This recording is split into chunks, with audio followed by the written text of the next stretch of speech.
Mandy Bujold, Canadian boxer, she has been she's getting the runaround from the IOC. Okay, so Mandy, is one of the best female fighters to come out of this country. Period. She's won Pan Am Championship, Commonwealth Games gold medal. She's been one a world rank for basically since she came on the scene. Now she took maternity leave for the birth of her daughter Kate in 2018. She's prepared to fight in every single Olympic qualifier. They were all canceled because of COVID. And so what the IOC has done is they've gone back to the 2018, 2019 years to for the qualifying period to determine who goes to the Olympics. Well, those are the years when Mandy was, um, taking leave to a maternity leave for her daughter. So, okay, somebody's sending a police over for you. Anyway, she hasn't been able to find the qualifiers, and the IOC is not giving her a spot. I mean, she's one of the top contenders for a medal. The IOC is not getting it. What do you think of this? What do you think of this? Mark, I'll start with you. What do you think of this? I think it's a very tough and difficult situation. I mean, if the way they're doing the Olympic qualifications this year, obviously they're not fighting for a spot; they're just picking a spot. So this is politics get involved. But if the reality is, she was the Pan Am Games gold medalist. This is the region in 2015. This is the region. Is it 2015? Yeah. This is the Yeah. region that Copa Box, South America, North America, and the island countries. She was the winner, the gold medalist. So they have to, and I understand the situation is they've refused her letter, the lawyer's letter that she's presented. In my opinion, they would have to give her a spot at the Olympics. It makes no sense if they're not going to.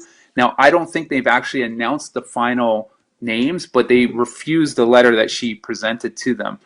So it's a sad situation because, she's essentially worked her way into a position to compete again at the Olympics, and she's done everything she can.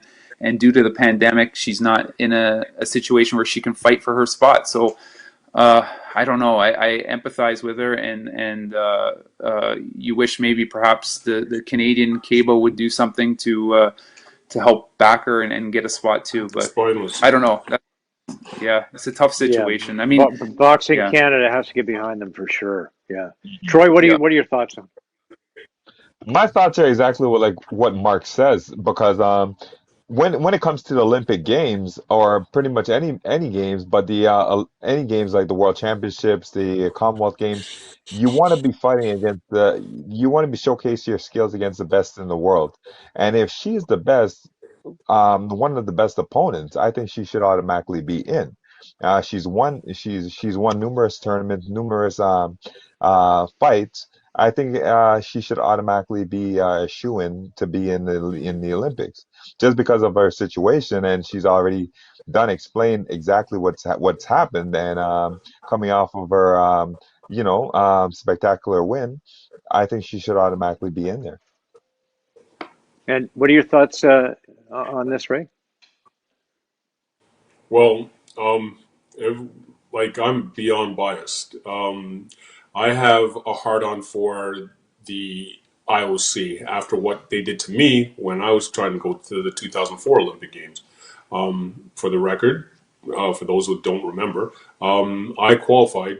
I was supposed to be the Canadian representative, and they deemed me 54 days too old to go on to compete for Canada. Especially when the rules of engagement dictated an athlete must be 17 hyphen 34. Well, we read that as 34 until you're 35, as did apparently five members of the International Committee. And then the other five read it as on your 34th birthday, you're 34. And later, you're 35. 34 plus a day. And you're one day too old. And I'm like, I trained so hard and dedicate so much time to be denied an opportunity for such a nothing. So yeah, I don't like the IOC. When it comes to this scenario, yeah, they have done it again. as far as I'm concerned. You and I hope that every human rights organization goes off and pickets their uh, their office because this is absurd. It's Right. first class absurd. She has earned the right to be there. She has the ability to be there, and yet because of a technicality of being a female or of being a mother, they deny her. They deserve everything they have coming to them. Like I don't know what she's doing, but I hope that every Right. human rights organization is like